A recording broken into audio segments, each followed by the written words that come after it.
ginimo kung anilang pang-apo ang mga bisita kabarkada o sa inuman nilagpang nga turagsoy among ginsumsuman nilagpang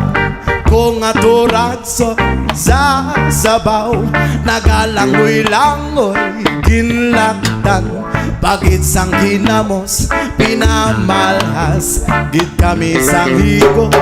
ang siling sang nakatilaw sampatid ang timplada mo linagpang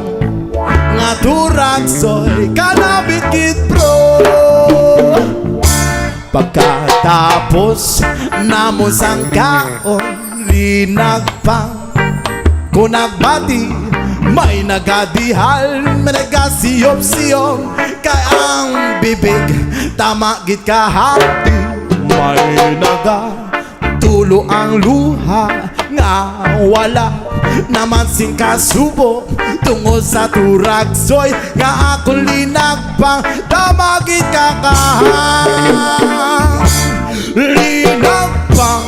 ko nga turagsoy sa sabaw nagalangoy-langoy ginlaktan pagit sang ginamos pinamalhas gid kami sang higop ang